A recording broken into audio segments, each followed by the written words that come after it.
Você vai ouvir agora uma mensagem nos encontros de paz e vida com o pastor Joahide Palharim.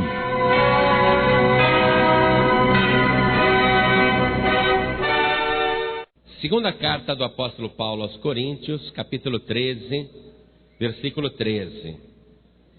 Olha ao teu lado, veja se tem alguém sem a palavra de Deus e mostre para a pessoa aonde nós vamos ler. Está escrito assim: a graça do Senhor Jesus Cristo e o amor de Deus e a comunhão do Espírito Santo sejam com vós todos. Amém. Vou ler de novo. A graça do Senhor Jesus Cristo e o amor de Deus e a comunhão do Espírito Santo sejam com vós todos. Amém. Agora eu leio e cada pessoa que está aqui na sede da Paz e Vida do Rio de Janeiro repete em seguida. Vamos lá. A graça do Senhor Jesus Cristo e o amor de Deus e a comunhão do Espírito Santo sejam com vós todos. Amém. Amém? Glória a Deus. Vamos dar a melhor salva de palmas para a palavra de Deus. Enquanto você aplaude, abra a tua boca e diga: glória ao teu nome, Senhor. Olha assim para o alto e diga: glória ao teu nome, Senhor. Isso, vai aplaudindo e glorificando.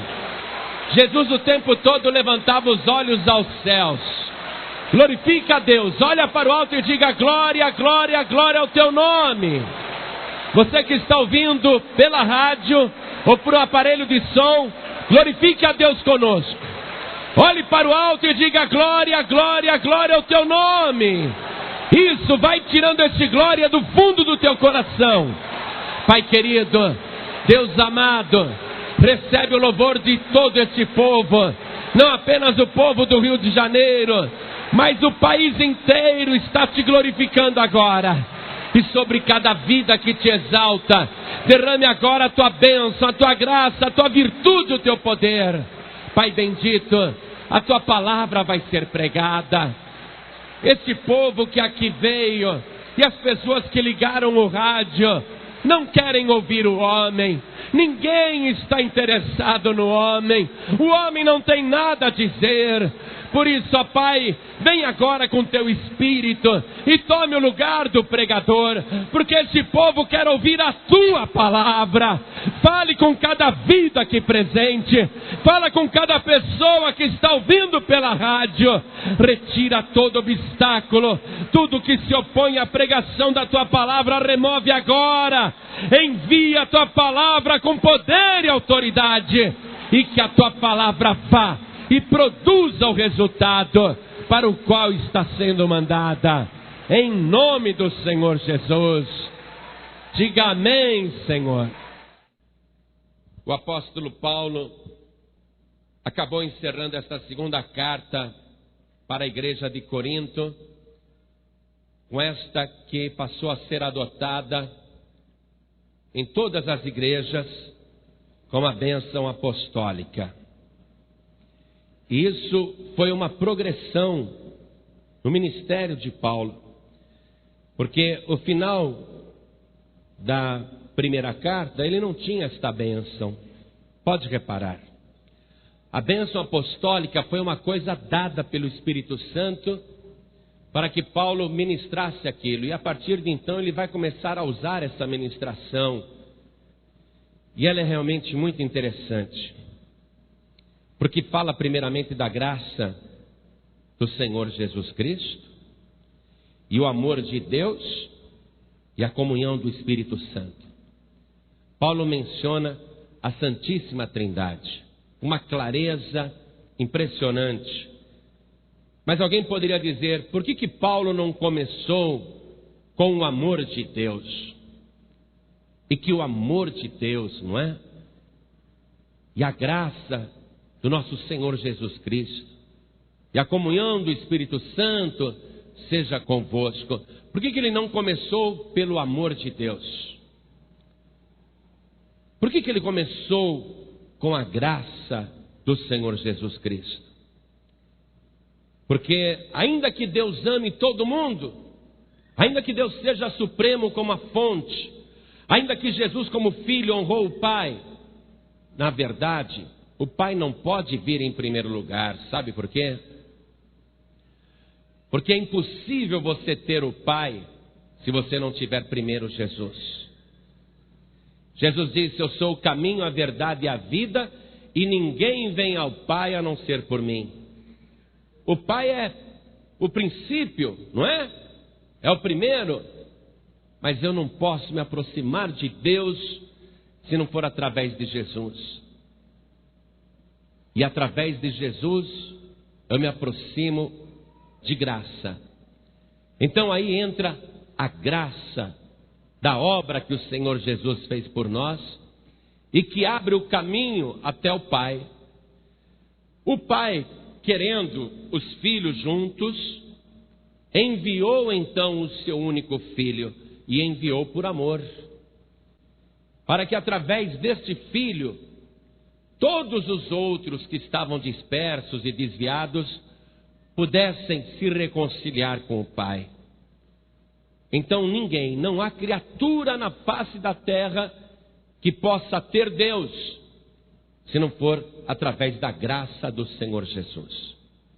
E qualquer religião que anuncia Deus, mas não tem Jesus, esta religião não leva a Deus. Há muitas religiões que falam de Deus e oferecem Deus, mas é impossível ter Deus sem primeiro ter Jesus, porque ele foi bem claro: ninguém vem ao Pai a não ser por mim. E Jesus Cristo é aquele também que faz a ligação dos filhos de Deus, quando reconciliados com Ele através da graça de Jesus. É o próprio Senhor Jesus que faz a nossa ligação com o Espírito Santo. Então Paulo desejou isto, deixou a bênção apostólica para todos nós, e desde então as igrejas têm ministrado isso com muita competência, sempre se lembrando de que a graça de Deus vem em primeiro lugar. E essa doutrina que ficou tão clara no Novo Testamento, na verdade ela já existia no Antigo, ainda que fosse o período da lei, a lei do talião, olho por olho, dente por dente, mas também no Antigo Testamento as pessoas se aproximavam de Deus através da graça. O próprio Abraão dizia, quando ele ouviu a voz do Senhor: ah, Senhor, se eu tenho achado graça aos teus olhos, então deixa eu pedir mais uma coisa. A graça já era mencionada ali, e você sabe muito bem que graça, no sentido bíblico, é aquele favor que ninguém merece, que a gente recebe não por mérito próprio, mas que é dado espontaneamente, sem qualquer razão e sem qualquer merecimento. Agora, analise só uma coisa. Voltando para o Antigo Testamento, lá em Abraão. Abraão ainda morava na Mesopotâmia, ainda morava na Babilônia. Ele era babilônio de nascimento, atual Iraque. E ali Deus falou com Abraão. Deus falou com aquele homem: sai da tua terra, sai da tua parentela e vai para a terra que eu te mostrarei, e farei de você uma bênção. Eu farei com que reis e rainhas saiam dos teus lombos. Farei com que a tua descendência seja numerosa como os grãos de areia que estão na praia do mar, ainda que você não tenha filhos. E se alguém pudesse contar as estrelas do céu, Abraão, então também seria possível contar os descendentes que eu te darei. Então vai, Abraão, vai para a terra que eu estou te mostrando, deixa tudo e vai. E Abraão saiu do Iraque, saiu da Babilônia e foi para aquela terra deserta que Deus estava mostrando para ele. Abraão já começou a viver pela fé, acreditando naquela graça, vivendo aquele favor de Deus. Por que Deus falou com Abraão? Por que Deus escolheu Abraão? Para dizer: Abraão, em ti serão benditas todas as famílias da terra. Abençoarei os que te abençoarem e amaldiçoarei os que te amaldiçoarem. Vai, Abraão. Por que Deus escolheu Abraão? Seria porque Abraão era um homem muito justo? Seria porque Abraão era um homem muito honesto? Seria porque Abraão era um homem muito sincero? Seria porque Abraão era um homem muito reto? A gente vai ler a palavra e vai descobrir que logo após o chamado, Abraão, ao invés de ficar na terra que Deus mandou, ele vai para o Egito. Em nenhum momento você vê Deus aparecendo para Abraão e dizendo: agora, Abraão, sai da terra que eu te mostrei e vai para o Egito. Ele foi para o Egito por conta própria, sem receber a ordem de Deus. Então já saiu fora da direção de Deus. Então você vê que Abraão não era um homem reto. Ele não andava na retidão da vontade de Deus. E Abraão, antes de entrar no Egito, chamou a mulher e falou assim: querida, você é uma mulher muito bonita, muito formosa. Quando os egípcios te virem, eles irão te cobiçar. E eles vão querer me matar para ficar com você. Então não diga que você é minha mulher. Diga que você é minha irmã. Faz isso por amor de mim, porque assim você vai salvar a minha vida. Veja, Abraão não é um homem 100% verdadeiro, não tem aquela sinceridade que Deus exige de uma pessoa, ou que agrada a Deus. E a história que aconteceu lá no Egito é que Deus feriu o faraó para que ele não tocasse em Sara. Mas Abraão já tinha recebido muitos presentes do faraó. E o faraó falou para ele: mas por que você não me avisou que ela era sua mulher? Por que você falou, é minha irmã? Poderíamos trazer muitas desgraças para o nosso povo por causa disso. Por que você fez assim? E Abraão falou: porque eu estava com medo de que vocês me matassem por causa da minha mulher. Não, não, Abraão, ninguém vai te matar não, e você tem um salvo-conduto para andar no Egito. E todos os presentes que eu te dei você pode levar. Veja, Abraão era um homem medroso. Ele não era um homem corajoso. O que foi que Deus viu em Abraão para dizer: em ti serão benditas todas as famílias da terra? Qualidades morais? Não, não também. Um homem que se desviava do mal? Não também. Um homem sincero? Não. Um homem reto? Não. O que foi que Deus viu em Abraão para fazer uma promessa como esta? Por que Abraão foi o escolhido? Por causa da graça. Não foi por causa do merecimento. E esta graça só fluiu porque Abraão teve fé. Porque enquanto todo mundo estava adorando vários deuses para receberem várias graças, Abraão tinha fé num Deus invisível, num Deus que não pode ser representado por imagem alguma. A graça veio sobre Abraão por causa da fé, esta fé misteriosa que ele já tinha, e por causa da fé, a graça continuou fluindo. Em nenhum momento a graça fluiu na vida de Abraão por causa do seu merecimento. Abraão vai fazer ainda muitas outras coisas completamente fora da vontade de Deus, mas Deus está tratando dele. Abraão é um homem cheio de falhas, Abraão é um homem cheio de defeitos, mas ele tem aquela qualidade da fé.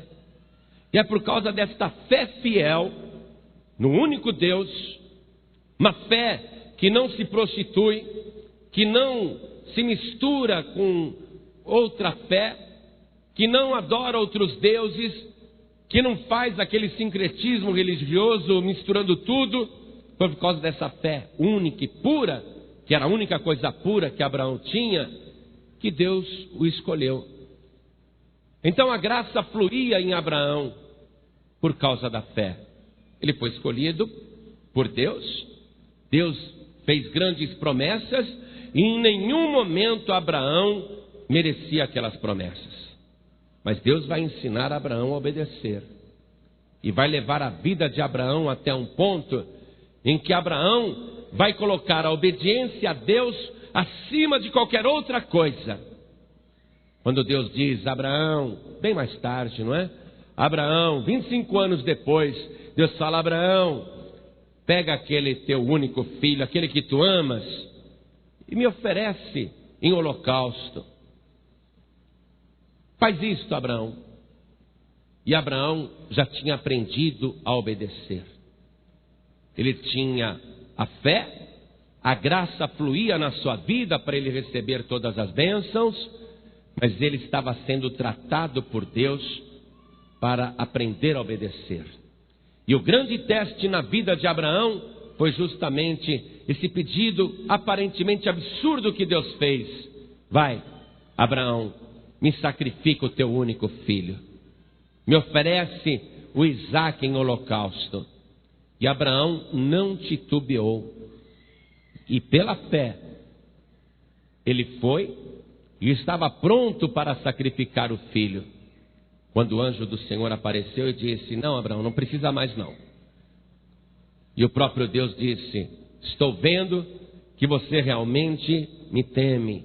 Por que Deus pediu que ele sacrificasse o Isaque? Para que o próprio Abraão soubesse que ele tinha aprendido a obedecer. Deus já sabia que ele iria fazer tudo isso. Deus já sabia que Abraão o temia de verdade, mas era o Abraão que ainda não tinha certeza disso. O pedido que Deus fez, me sacrifica o Isaque numa montanha que eu vou te mostrar, era para que Abraão mesmo aprendesse aquela lição máxima de obediência. Deus tratou com Abraão. Naquele momento, Abraão sabia que tinha progredido na fé. Mas tudo começou através da graça. E se você olhar para outros personagens da Bíblia, no Antigo Testamento ainda, você vai ver que a graça estava presente ali. Para pessoas que tinham fé, pessoas que acreditavam nesse Deus invisível, pessoas que estavam fora da idolatria, pessoas que não dividiam a adoração, pessoas que acreditavam nesse Deus que criou os céus e a terra, o único e verdadeiro Deus. Moisés tinha matado um homem. Por que Deus escolheu Moisés? Seria porque Moisés tinha um excelente caráter? Porque Moisés tinha qualidades morais? Porque Moisés fosse um homem muito reto? Porque Moisés fosse um homem muito bom? Nada disso. Moisés, naquele tempo em que ele foi escolhido por Deus, era um homem temperamental, explosivo, um homem que se metia até em brigas que não era dele, um homem que não titubeou em matar o egípcio, esconder o cadáver na areia, ocultar o corpo. Deus deixou por acaso de escolher Moisés por causa dos defeitos que ele tinha? Você acha que em algum momento, tanto com Abraão, como também com Moisés, Deus se arrependeu dizendo, por que eu fui escolher o Abraão? O Abraão não é um homem sincero. O Abraão não é um homem que anda em retidão. O Abraão não é um homem que se desvia do mal. Eu me arrependo de ter escolhido Abraão. Em nenhum momento Deus falou isso.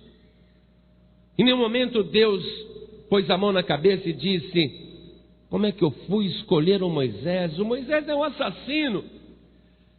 Ele matou o egípcio. O egípcio não tinha nenhuma chance contra ele. Moisés, um militar preparado com as artes marciais do Egito, um campeão, um atleta, ele trucidou aquele fraco egípcio. Como é que eu vou fazer alguma coisa na vida de Moisés? O que dirão depois que Moisés era um assassino? Aí eu, Deus, vou ficar desmoralizado. Deus falou isso? Em nenhum momento. Deus não desistiu do seu plano com Moisés. Porque Moisés tinha a fé no Deus invisível e Deus foi fluindo a graça na vida dele.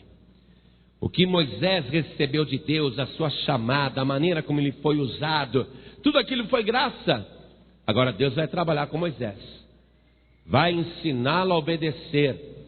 Moisés vai progredir na vida espiritual, vai aprender a repreender a ira.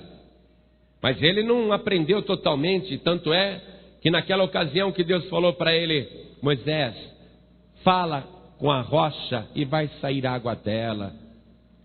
No entanto, Moisés foi lá, esculhambou o povo e pegou o cajado e feriu a rocha 2 vezes, verteu água.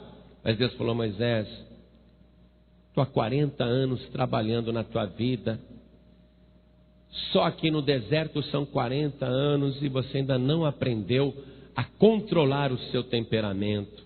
Por causa disso você não vai entrar na terra prometida. Eu vou te mostrar a terra de longe, tá, Moisés? Você vai ver a promessa, mas você não vai passar o rio Jordão. Você não vai colocar os teus pés lá. Porque, Moisés, você ainda não aprendeu a obedecer totalmente. E aquilo foi um teste também. Moisés poderia dizer assim: mas meu Deus, eu estou na frente desse povo o tempo todo. Não faltou um só dia em que não chorasse eu por causa dessa gente rebelde. Eles me atentaram ao máximo, me provocaram muito. Naquele dia, Senhor, eu estava nervoso, eu me descontrolei. Moisés não falou nada disso, não se desculpou, não se justificou. Ele podia dizer: meu Deus, como é que o Senhor vai fazer isso comigo? Cheguei aqui na divisa, cheguei aqui na fronteira e não vou entrar? Senhor, desculpa, eu vou entrar sim. Aquilo era um teste de obediência também, para Moisés humildemente subir o monte, olhar a terra prometida de lá de cima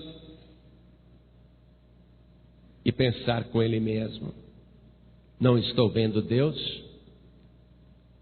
mas sei que ele falou comigo. Não é coisa da minha cabeça nem minha imaginação. Deus não quer que eu passe para lá e eu tenho que obedecer. Eu não posso fazer a minha própria vontade. Moisés aprendeu a obedecer. Ali ele estava preparado. Naquele momento, ali no monte, olhando a terra de longe, dizem os israelitas que Moisés morreu. Só que foram procurar o seu cadáver e estão procurando até hoje. Ninguém achou os ossos de Moisés. Ninguém achou o seu corpo, o seu cadáver. Por quê? Porque na verdade Moisés não morreu. Ainda que Josué tenha escrito lá no seu livro: morreu Moisés, Moisés não morreu. E a prova disso é que Moisés vai aparecer vivo lá na terra prometida, juntamente com Elias, que também não morreu, falando com Jesus Cristo.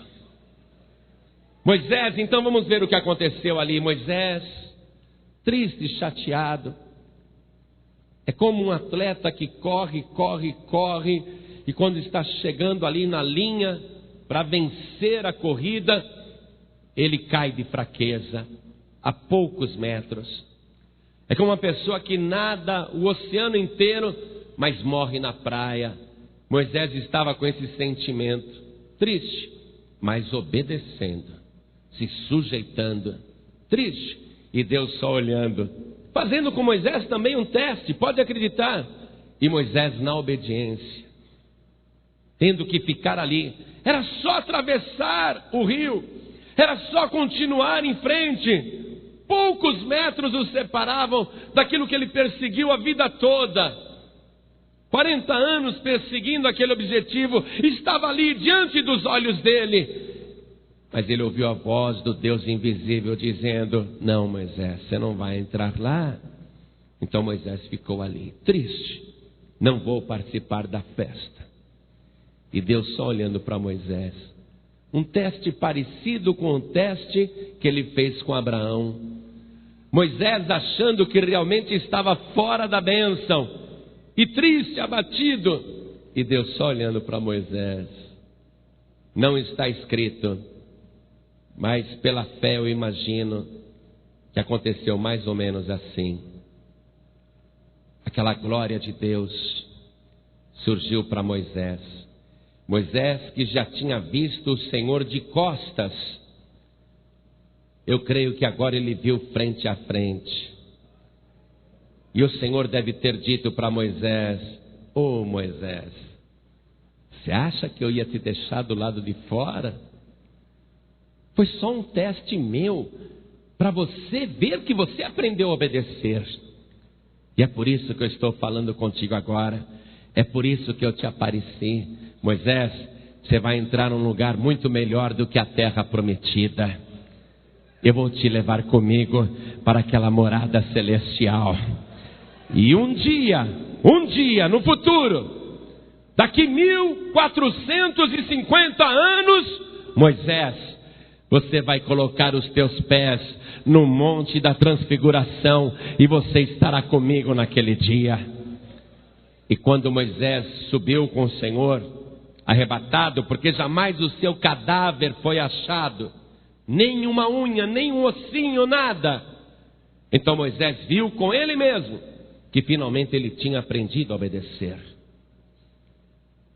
Foi a graça que começou tudo, e Deus tratou de Moisés para que ele aprendesse a obedecer às mínimas coisas, para que não vivesse só pela fé naquela graça, mas que aprendesse a obedecer.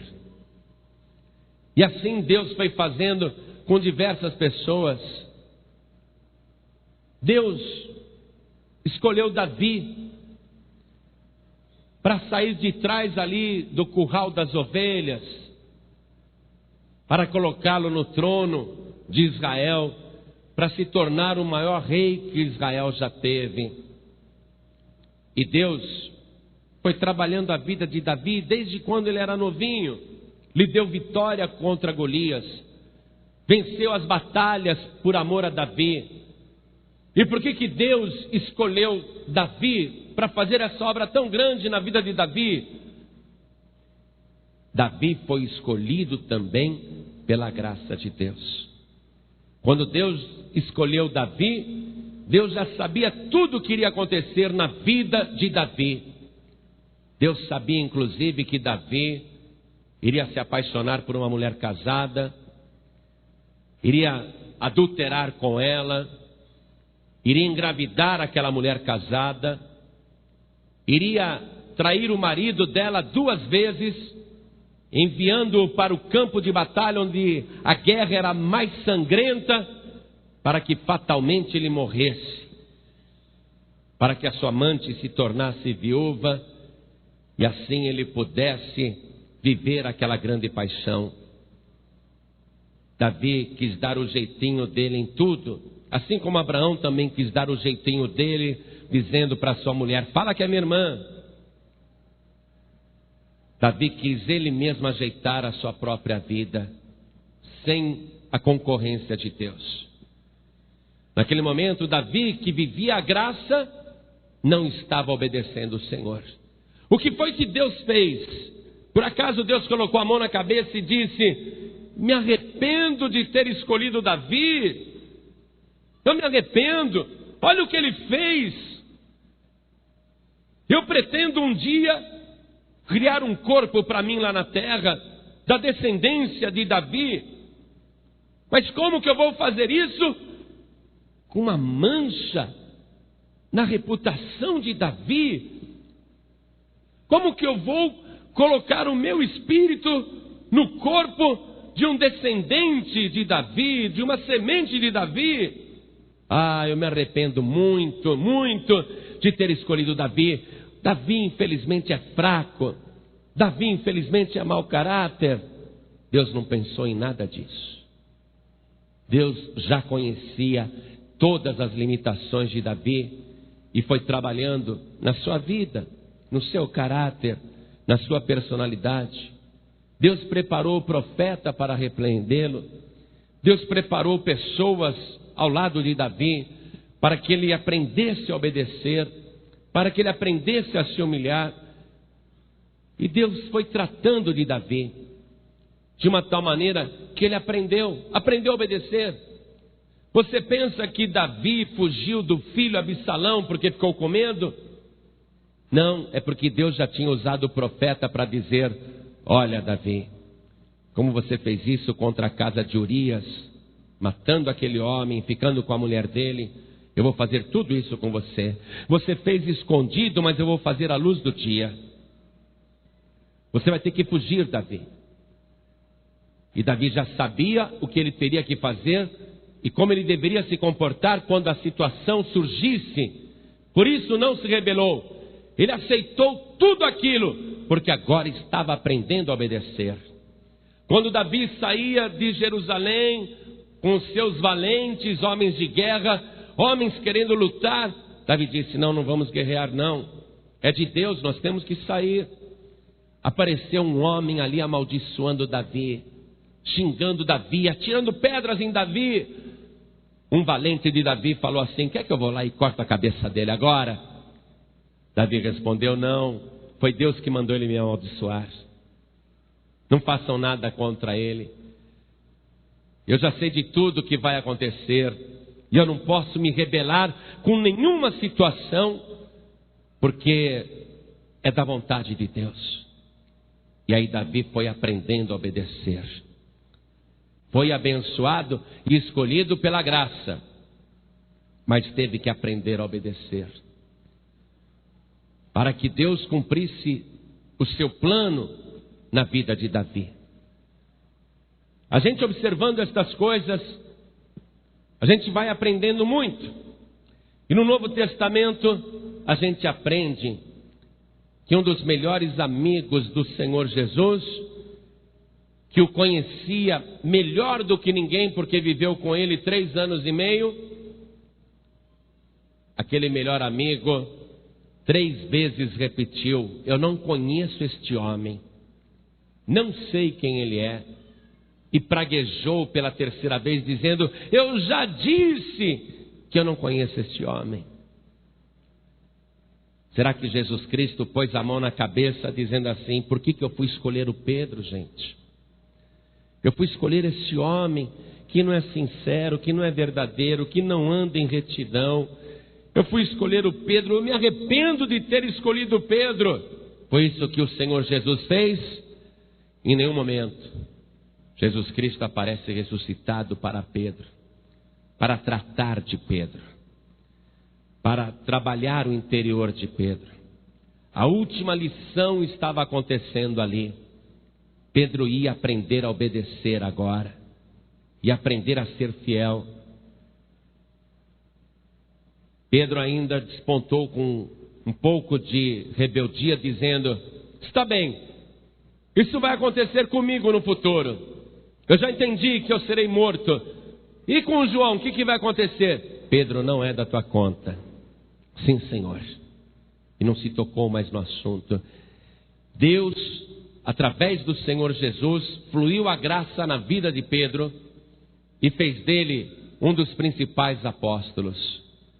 Aquele que pregou no dia de Pentecostes e ganhou 3.000 almas para Jesus num único dia. Aquele que enfrentou o mesmo sinédrio que condenou Jesus. Pedro vai dizer na cara do sumo sacerdote Anás, do Caifás e de todo o concílio, ele vai dizer: vocês podem nos proibir, mas nós não temos como parar de falar das coisas que nós temos visto e ouvido, e vocês precisam ouvir também. E Pedro disse na cara do sumo sacerdote: aquele Jesus que vocês mataram, que vocês crucificaram, tenho certeza disso, ele ressuscitou dos mortos, ele está vivo pelo poder de Deus, e é ele que tem operado todos esses milagres através da nossa vida. Não somos nós, não, é aquele Jesus que vocês mataram, e esses milagres são operados através de nós, porque aquele Jesus que vocês crucificaram está vivo pelos séculos dos séculos. Pedro aprendeu a obedecer e a perder o medo até da morte. Então você, analisando, estou citando apenas alguns personagens, onde a graça foi mais patente, onde você vê o favor fluindo ainda, não porque eles mereciam. Aliás, eles eram dignos de serem repudiados, mandados embora, afastados. Mas você vê ali a graça de Deus fluindo para continuar trabalhando na vida de cada personagem bíblico. E com você não é diferente. Deus fez todas estas coisas e agiu desta maneira para que você entenda que com você não é diferente. Em nenhum momento da sua vida você vai merecer o favor de Deus. Jesus Cristo disse assim no Evangelho de João, capítulo 15, versículo 16: não me escolhestes vós a mim, mas eu vos escolhi a vós, e vos nomeei para que vades e deis frutos, e os vossos frutos permaneçam, a fim de que tudo quanto pedirdes ao Pai em meu nome, crendo recebereis. Quando Jesus te escolheu, Ele já não sabia quem você era. Ele te escolheu porque você era uma pessoa perfeita. Ele te escolheu porque você era uma pessoa íntegra, reta, que se desviava do mal. O que eu tenho visto não é isso.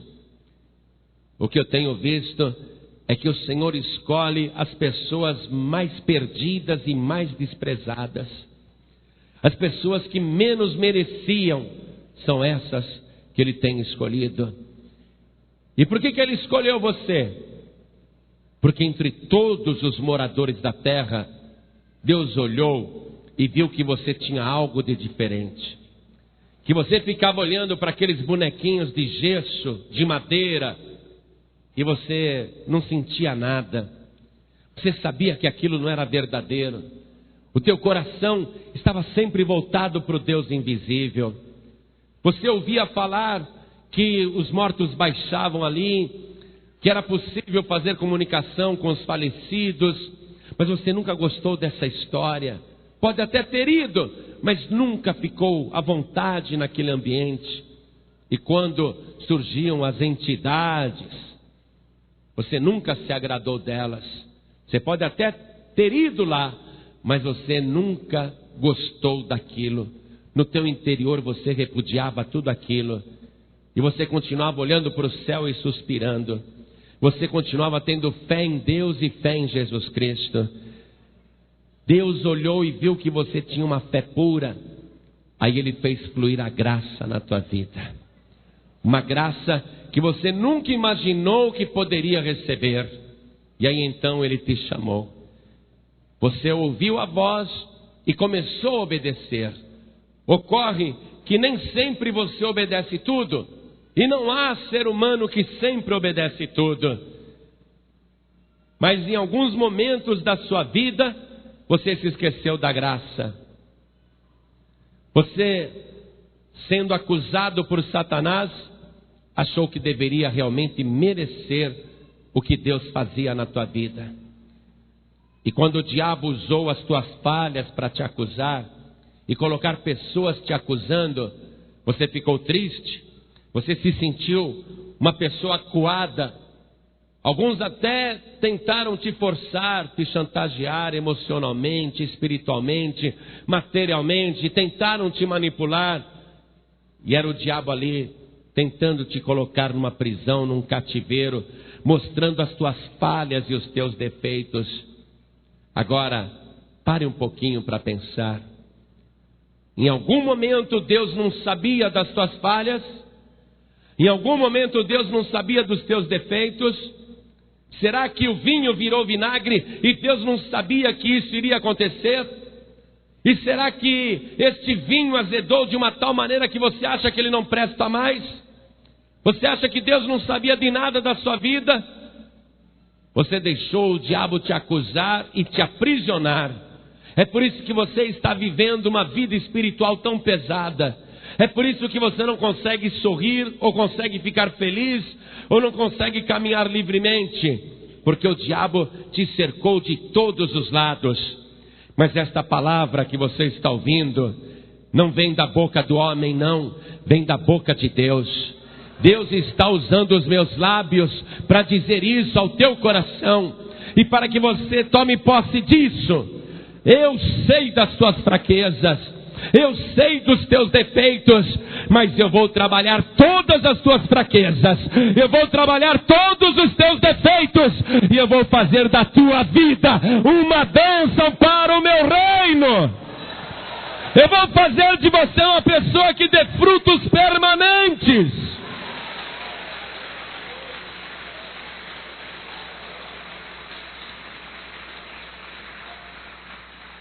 Aquela mulher adúltera foi apanhada em flagrante adultério.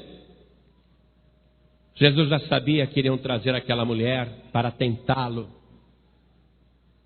para colocá-lo numa enrascada. Ali estava o tentador mesmo. Era mais uma cilada do diabo. Senhor, Rabi, mestre, esta mulher foi apanhada em flagrante adultério. A lei de Moisés nos manda apedrejá-la. E tu, o que dizes? Jesus não respondeu palavra, ficou escrevendo no chão, usando o dedo. E eles continuaram insistindo, o diabo insistindo. E a mulher adúltera ali, sabendo que a sentença já estava na lei. E o diabo achando que Jesus não teria saída. Porque se Jesus dissesse, cumpram a lei. Se está na lei, a lei existe para ser cumprida. Então como que ele poderia falar ou se apresentar como salvador dos pecadores?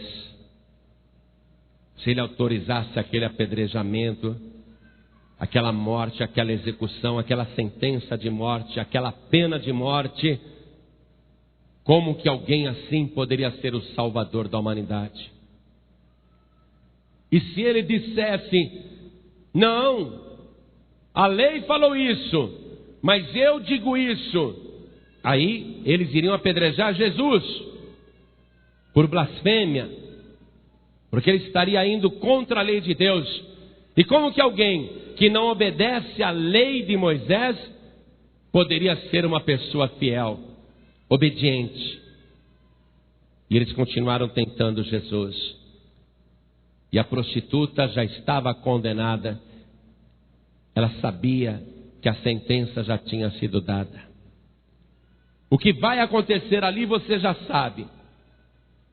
Aquela prostituta vai receber graça, não vai receber merecimento, porque a lei dizia claramente naquele tempo que as adúlteras tinham que ser apedrejadas. Aquela mulher vai escapar da morte, mas não é por merecimento. Ela vai receber graça, e Jesus está ali para fazer a graça fluir na vida dela. Você sabe que Jesus se levanta e diz para todos: aquele que dentre vós estiver sem pecado, seja o primeiro a tirar pedra. Vai, atire a pedra. Quem está sem pecado? Foi aí que todo mundo caiu em si. Como é que eu estou acusando esta mulher, se eu mesmo no íntimo sei que estou condenado? Se eu no íntimo sei que eu sou um pecador miserável? Todo mundo foi caindo em si. Como é que eu posso julgar e matar esta mulher por apedrejamento, se eu também sou um pecador? Você compreende isso? Um pecador não pode condenar outro pecador. Você não pode usar o teu dedo para acusar qualquer pessoa, mesmo que ela seja culpada. Porque quando você acusa alguém, a si mesmo se condena.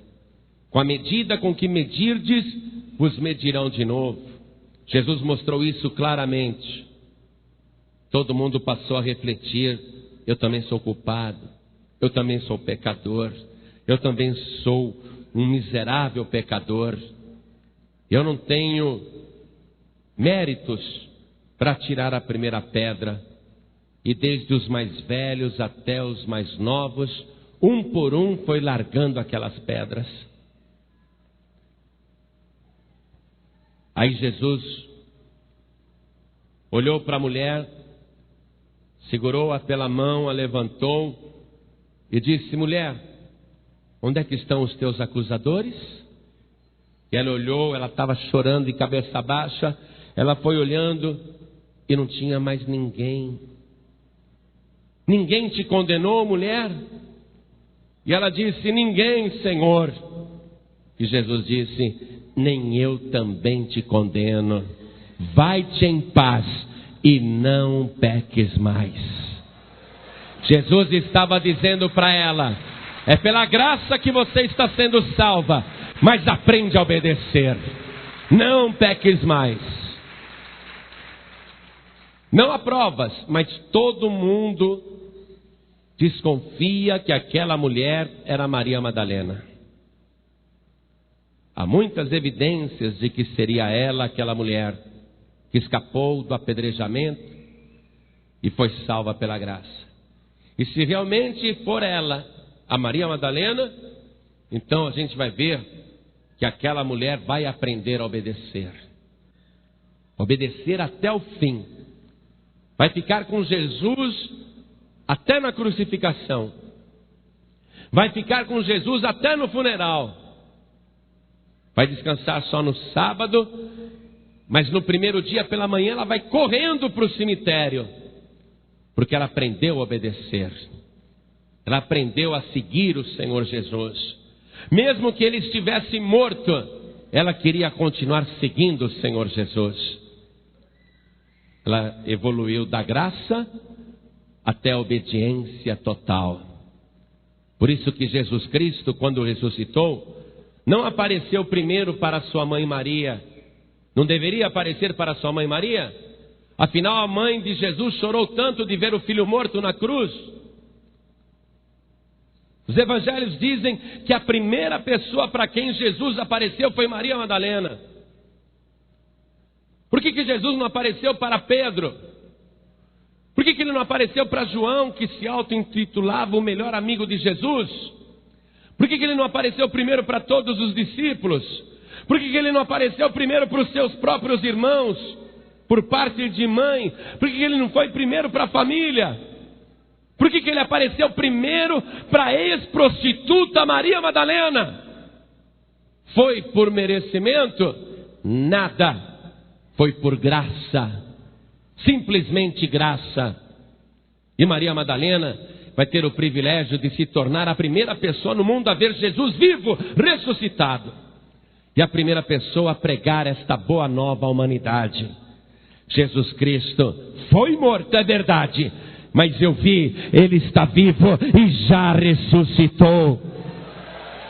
Deus usou Maria Madalena para mostrar que a salvação é pela graça.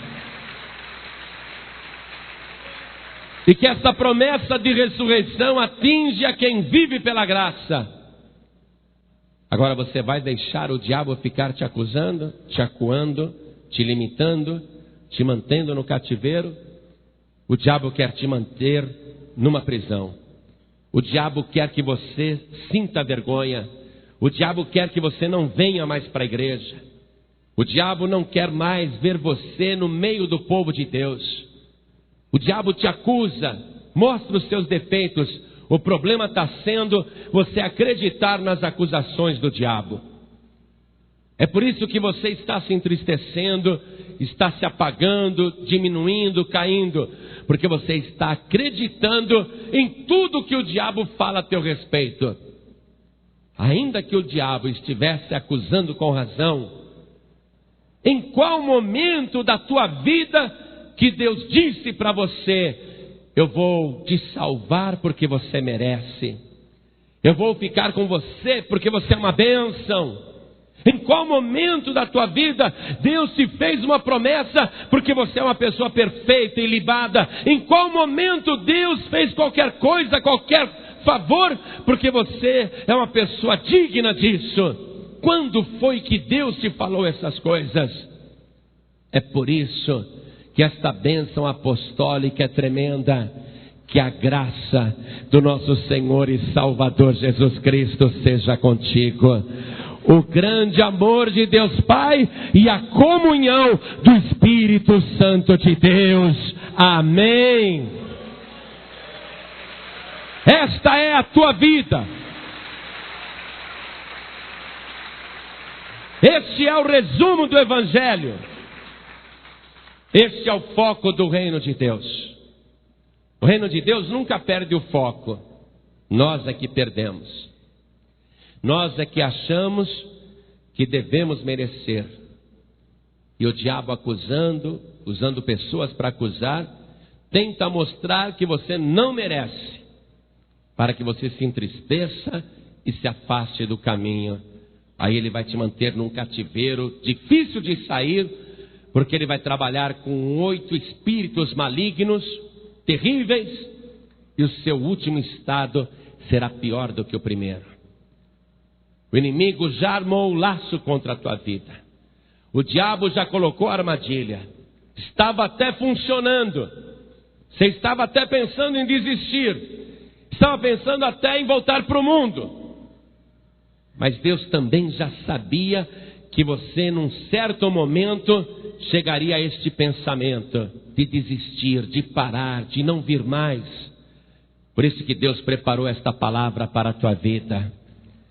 Deus está te dizendo: em nenhum momento eu desisti de você. E jamais desistirei, diz o Senhor, porque o meu amor flui pela graça do meu Filho Jesus.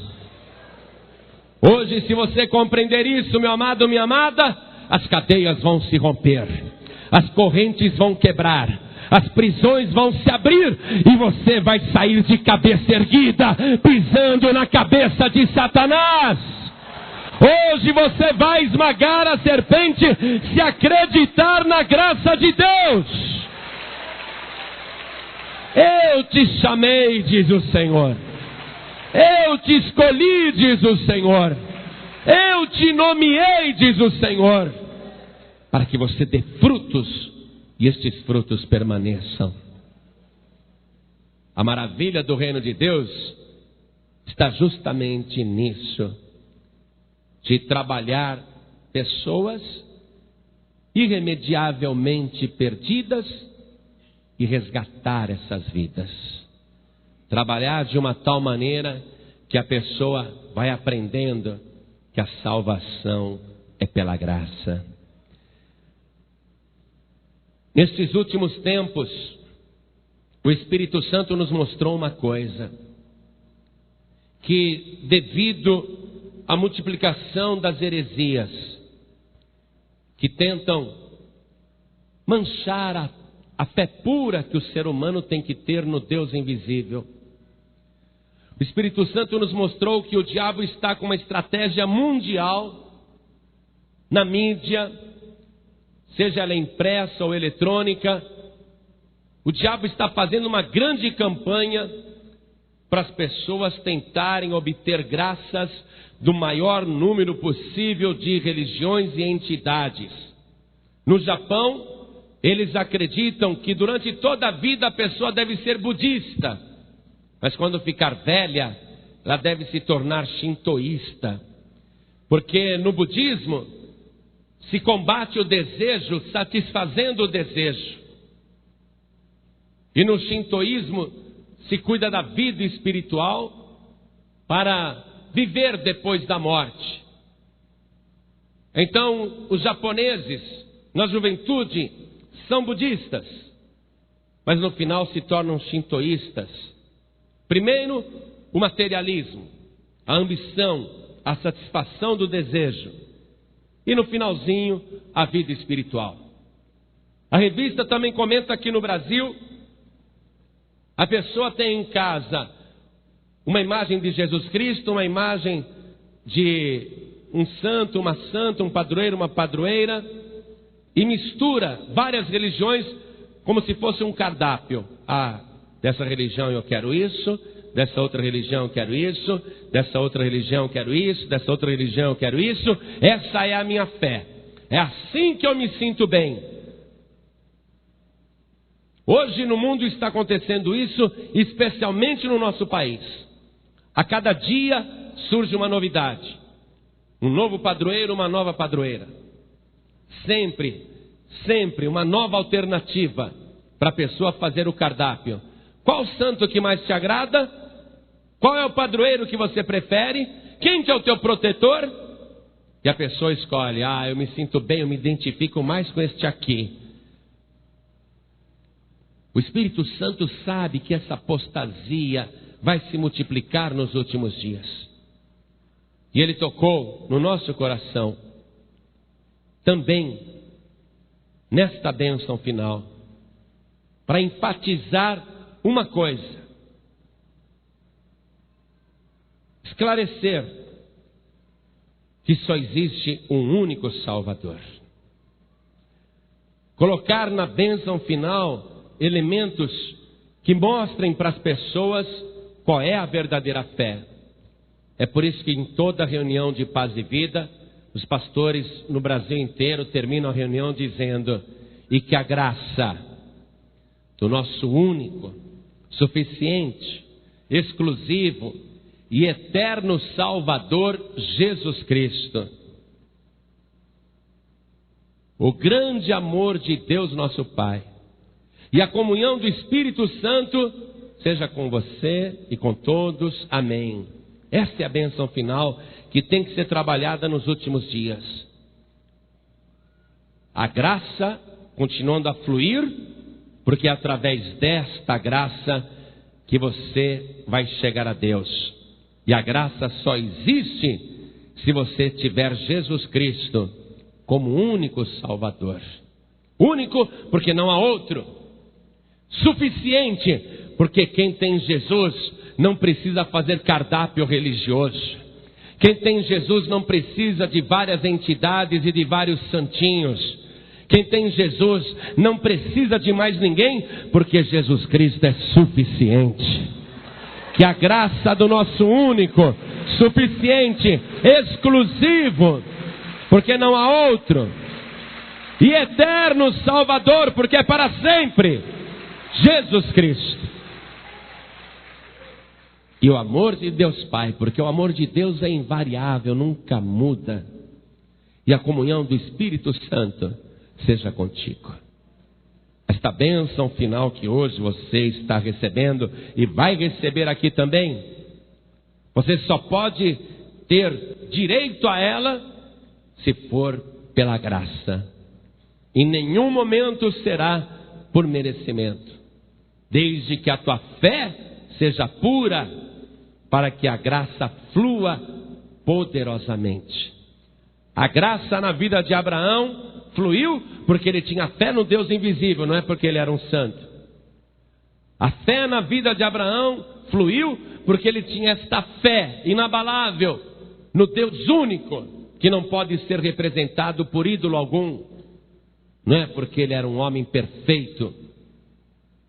A graça na vida de Moisés fluiu pelo mesmo motivo. No Egito, as pessoas adoravam o sol, o Deus Ra. Adoravam a lua, adoravam os exércitos dos céus, as estrelas. Adoravam os astros e os planetas. Adoravam até o gato, o jacaré. Adoravam criaturas. Acreditavam em superstições, faziam feitiçarias. Mas Moisés nunca acreditou naquela baboseira. Moisés nunca acreditou em nada disso. Foi por isso que Moisés foi escolhido. A sua fé era pura no Deus invisível. E por causa desta fé pura, fluiu a graça, o favor de Deus na sua vida. Não é porque Moisés era santo, um homem controlado, temperado, bom, nada disso. Ele era um homem iracundo, nervoso, briguento, um homem rebelde. Mas ele tinha fé no verdadeiro Deus. Não acreditava em nada que fosse falsificação da fé. Davi, a mesma coisa. Tocava a sua harpa ali ao lado do rebanho, olhando a lua e as estrelas do céu, mas nunca considerou que a lua fosse um deus, as estrelas, ou Júpiter, ou Marte, ou Vênus, ou qualquer outro planeta. Nunca acreditou em Baal, os deuses das montanhas. Cada montanha tinha um Baal diferente. Ele nunca acreditou nisso. A fé de Davi era uma fé perfeita nesse Deus que criou os céus e a terra, o Deus invisível e todo-poderoso. E por causa desta fé pura, foi que a graça de Deus fluiu na vida de Davi. E foi assim também na vida de todos os outros personagens bíblicos. E se você quer realmente fluir o resultado desta bênção apostólica, possuir tudo isto, você tem que compreender que não é por merecimento, é pela graça. Mas você só vai ver a graça fluir na tua vida se a tua fé for pura. Se for a fé no único, suficiente, exclusivo e eterno Salvador, Jesus Cristo. Se você fizer isto hoje, então Deus vai te abençoar pela graça. A sua vida vai ser uma bênção pela graça. Então vou pedir a toda a igreja que se coloque de pé, por favor.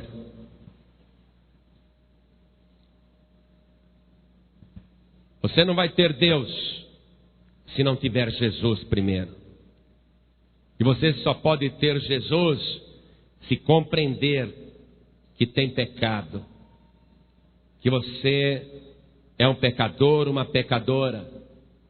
Mas mesmo assim, Jesus Cristo te chama para que você venha, para que você se aproxime.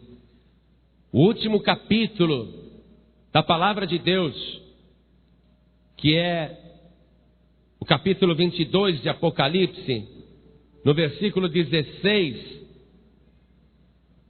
está escrito assim: eu, Jesus, enviei o meu anjo para vos testificar estas coisas nas igrejas. Eu sou a raiz e a geração de Davi, a resplandecente estrela da manhã. E o Espírito e a esposa dizem: vem.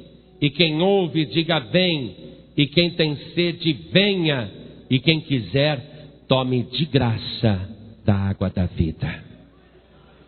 É de graça. Você só precisa vir pela fé, esta fé pura. Deixar de lado a falsa adoração, deixar de lado a superstição, deixar de lado as lendas e fábulas que te ensinaram, que não tem nada a ver com a palavra de Deus. Basta ler os evangelhos. Se você deixar de lado as entidades, aquela crença em religiões que não levam a nada, porque Jesus disse: ninguém vem ao Pai a não ser por mim. E se você, pela fé, acreditando nisso, se você tiver esta fé pura, acreditando que Jesus é o teu único, suficiente, exclusivo e eterno Salvador, se você tiver esta fé pura, de maneira tal que você nunca mais reze ou ore para qualquer outra pessoa, viva ou morta, nem se ajoelhe diante de qualquer ídolo ou imagem, de maneira tal que, passando na frente de um ídolo, você não sinta nenhum respeito ou reverência. Não que isso signifique desrespeito a outras religiões. De maneira tal que você, passando na frente de uma imagem, nem sequer sonhe em fazer qualquer sinal ou reverência a ela. Se você finalmente tiver esta fé pura no Senhor Jesus, então a graça de Deus vai fluir na tua vida. Por amor, porque Deus te ama, mas Ele não pode te abençoar se não for através de Jesus. E com Jesus é de graça. Mas pastor, eu já fiz até a cabeça no terreiro. Pastor, eu já fiz pacto de sangue. Eu já tomei banho de ebó. Eu já fiz despacho na encruzilhada. Eu já pulei muro do cemitério. Pastor, eu já fiz promessa para tudo quanto é santo. Já comprei vela de metro. Eu já fiz cada coisa. Eu já fui abrir o corpo para desenvolver. Pastor, eu até blasfemava da fé. Eu até perseguia aqueles que acreditavam com pureza. Hoje eu estou conhecendo a palavra, mas eu acho que eu não mereço. Ah, que bom! Que bom! Que bom que você acha que não merece. Porque então é com você mesmo que Jesus Cristo está falando. Jesus está te oferecendo a salvação de graça. Que bom! Que bom que você concluiu que não merece. É com você mesmo. Um dia, o professor da escola dominical sentiu a falta de um aluno que morava lá no morro, lá na favela. Ele falou: vou visitar aquele menino. Já tem 3 domingos que ele não vem. Aí ele se aprontou e foi. Foi subindo um morro, pedindo licença para traficantes, para o crime organizado, dizendo: olha, eu vou visitar um menino que não está indo na igreja. Quando ele foi chegando perto do barraco, uma pedra veio na testa dele. Ele pôs a mão assim, sentiu aquela dor e começou a sangrar. Ele nem viu quem atirou a pedra. Aí ele achou melhor descer o morro. Ele desceu o morro sangrando, camisa banhada de sangue. Mas ele continuou pensando naquele menino que estava lá no morro da favela. Falou: lá é perigoso, eu tenho que ir correndo e voltar correndo. Mas eu vou. Aí ele comprou um presente e subiu o morro com aquele presente. O mais rápido que ele pôde, sem facilitar, olhando do lado para não levar nenhuma pedrada. Aí ele colocou aquele presente na porta do barraco do menino com um bilhete para ele ir para a igreja e desceu correndo o morro. Falou: não vou ficar aqui, aqui é perigoso, mas eu tinha que fazer isso. Ele fez isso no sábado. No domingo ele estava na sua sala, ensinando as crianças na escola dominical. Aí bateram na porta. Um homem chegou, segurando o menino assim pela mão. E na outra mão este homem estava com um presente que ele tinha levado ontem lá na favela. E o homem disse: foi o senhor que esteve lá no barraco, deixando este presente para esse menino? E o professor da escolinha disse: sim, fui eu. Por quê? Porque eu vim devolver. Esse menino não merece o presente. Ué, por quê? O senhor sabe quem atirou a pedra na sua cabeça? Não, eu nem vi de onde veio a pedra. Pois bem, foi esse menino mal criado. Ele não merece. Está aqui o seu presente. O professor pegou o presente e deu de novo para o menino. E o menino, de cabeça baixada, balançava a cabeça e não estendia a mão para pegar. E o professor dizendo: esse presente é teu. Aí o menino disse, levantando os olhos assim: mas eu não mereço. E o professor disse: mas você viu que presente que é esse? Ah, eu vi sim, eu abri, eu vi. E você gostou, menino? Ah, eu gostei, mas eu não mereço. Mas você gostou mesmo desse presente? Eu gostei. Você acha que você precisa dele? Ah, eu preciso. Você queria esse presente para você? Eu queria, mas eu não mereço. Aí o professor deu para o menino e disse: pode ser que você não mereça, mas você está ganhando porque você gosta dele e porque você precisa dele.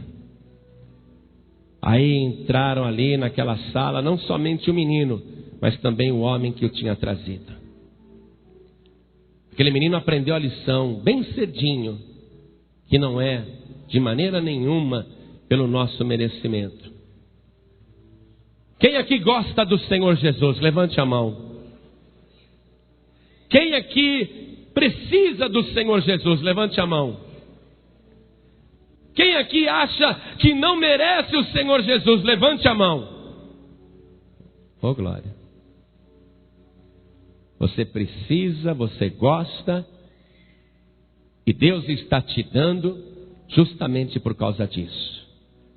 Não é porque você merece. Você gosta do Senhor Jesus. A tua fé é só em Jesus. E você chegou à conclusão que precisa de Jesus. E você também concluiu que não merece Jesus. Perfeito, está tudo ótimo.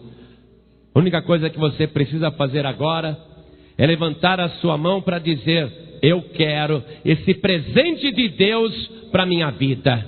Eu quero receber o Senhor Jesus como meu único, suficiente, exclusivo e eterno Salvador. Quem quer, levante a sua mão direita assim bem alto. Todos que querem. Oh, glória. Glória a Deus. Que bênção. Todos que ergueram as mãos, venham aqui para frente comigo, vem. Pede licença para o povo e vem aqui para frente. Ô glória. Ó a alegria desse moço, está rindo à toa. Ô glória, vem para cá. Deus está trabalhando na tua vida e vai trabalhar até o último dia. Deus te escolheu do jeito que você é. Do jeito que você é, vem aqui para frente, venha correndo. É a graça de Deus que faz isso. Não é o nosso merecimento, não. Não é a nossa virtude, não é a nossa qualidade, não é o nosso mérito, não é a nossa capacidade. Não há nada em nós que Deus possa olhar e admirar como virtude. Há somente uma coisa que Deus gosta em mim e gosta em você: a nossa fé pura. Porque podem me trazer o padroeiro que for, jamais olharei para ele, jamais adulterarei com ele, jamais dirigirei a ele qualquer prece. Pode me trazer a padroeira que for, a novidade que for, pode me dizer que a última moda, a última novidade, a santa mais milagreira que surgiu, eu nem vou olhar para ela, jamais adulterarei com ela. A fé continua sendo pura e fiel. É só isso que Deus gosta na gente. O resto Ele vai trabalhar. E vai trabalhar bem. Porque Ele começa a boa obra e Ele não para. Mesmo que em algum momento a gente pense em parar, Deus nunca para. Por isso, nesse momento eu quero falar com você que acabou se entristecendo com você mesmo ou com outras pessoas e a sua fé foi abalada. Você começou a ficar triste, o diabo foi te colocando numa prisão e você ficou achando que não merecia. E você já conhece a palavra. Como é que você pôde achar que alguém merece? Conhecendo a palavra. Deus está trabalhando na tua vida para você ir crescendo. Deus já sabia das mancadas que você ia dar, das coisas que você iria fazer desobedecendo. E em nenhum momento Deus te acusou. Por isso que Jesus disse à prostituta: mulher, eu também não te condeno. Vá em paz e não peques mais. O diabo ficou o tempo todo te acusando. Você fez isso, você fez aquilo. Você não é digno de estar lá. O diabo foi te acusando, te aprisionando, te encurralando. Mas Jesus Cristo está te dizendo: eu também não te condeno. Eu quero trabalhar na sua vida. E eu conheço as tuas limitações, as tuas fraquezas. E mesmo assim eu te escolhi. E eu não desisto de você. E o Senhor está falando isso para você que está afastado, afastada, desviado, desviada. Porque Ele quer te restaurar. Ser obediente a Deus é se colocar debaixo da vontade dEle. Qual é a vontade do Senhor hoje? Mesmo Ele sabendo das tuas falhas, dos teus defeitos. Qual é a vontade do Senhor hoje? É que você venha e obedeça. Recomece. Ele vai dar um reinício na tua vida.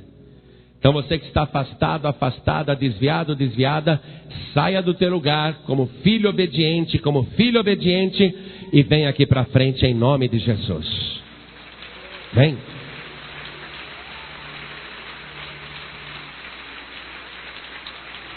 Oh glória, vamos aplaudir o Senhor. O teu caso não está perdido, nem a tua vida arruinada. Quem está perdido é Satanás. Quem perdeu hoje foi o diabo. E eu quero aproveitar e chamar aqui na frente aquelas pessoas que estão tristes com elas mesmas. Sabe o que aconteceu com Pedro?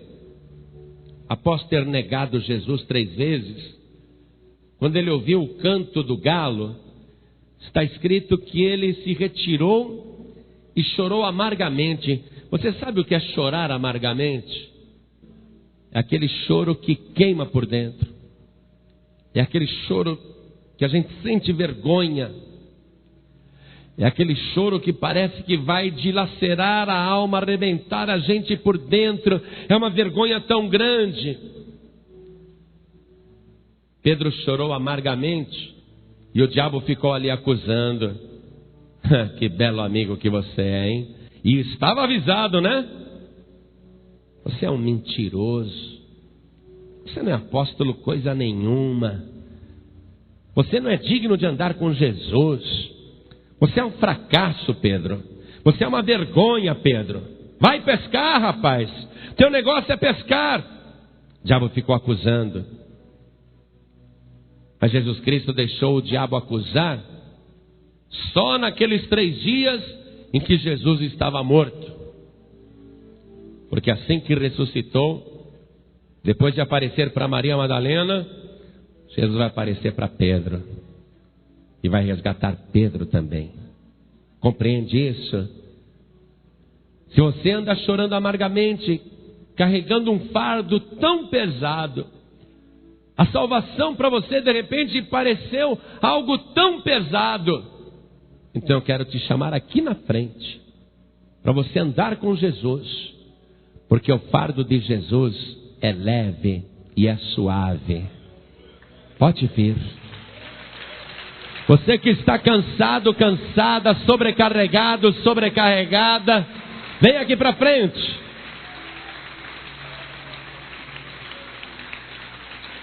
Deus quer continuar trabalhando na tua vida. Você vai aprender a obedecer. Assim como eu também estou aprendendo. Até o último dia nós vamos aprender. Mas Deus não vai desistir da gente. Imagina.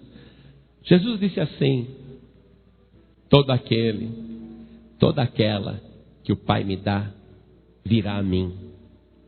E quem vem a mim, de maneira nenhuma eu lançarei fora. Você acha que Jesus ia te jogar no lixo?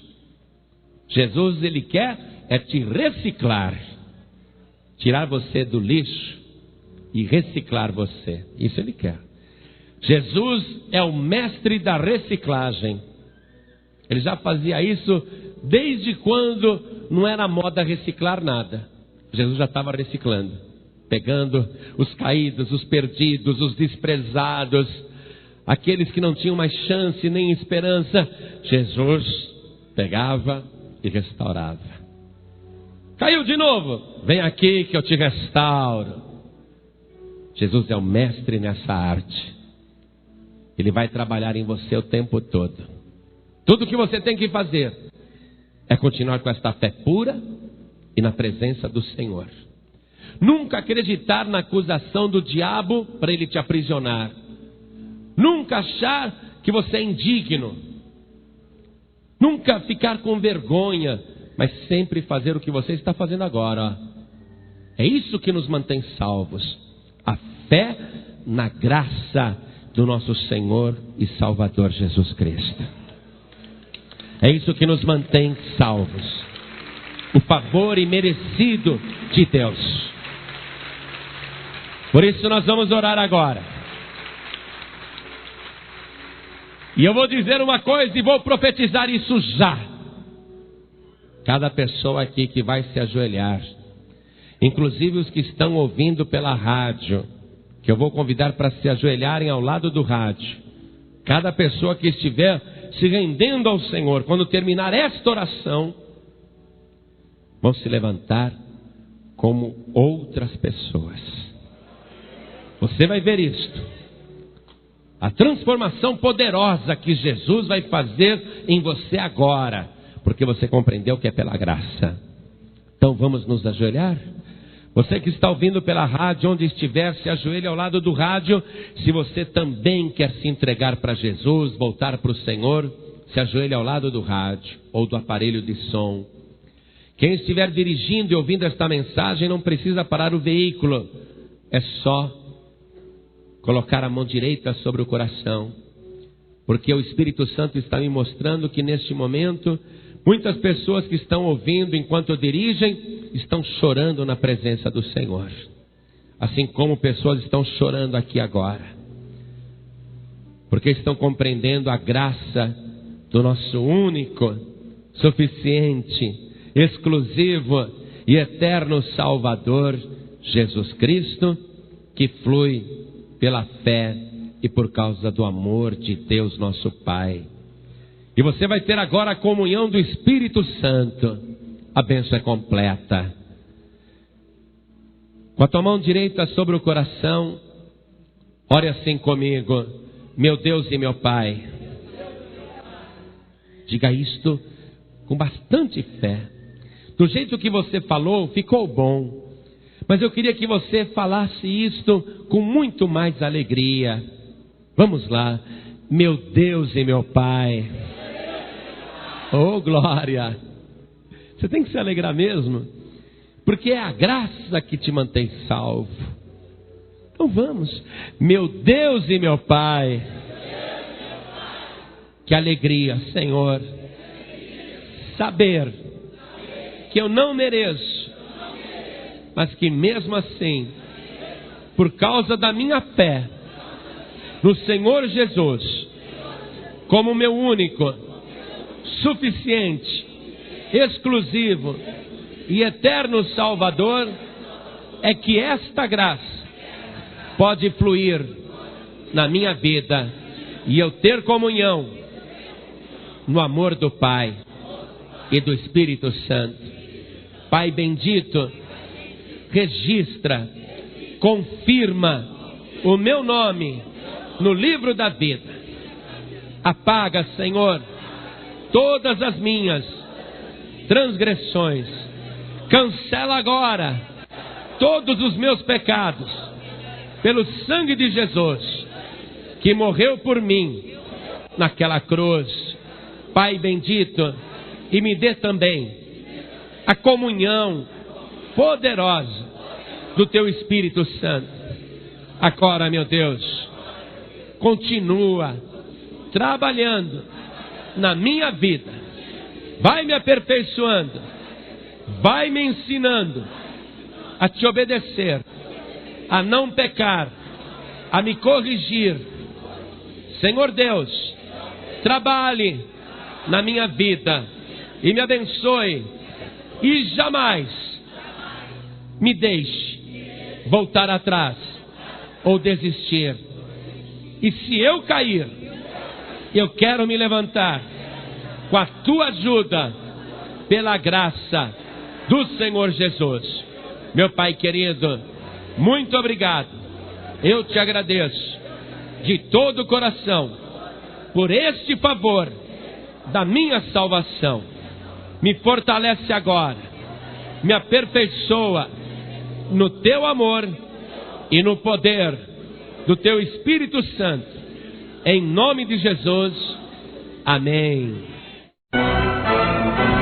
Você acabou de ouvir uma mensagem nos Encontros de Paz e Vida, com o pastor João Ribe Palharim. Participe você também dos Encontros de Paz e Vida, às 8 horas da manhã, às 3 horas da tarde e às 7 horas da noite. Comunidade Cristã Paz e Vida, lugar de gente feliz.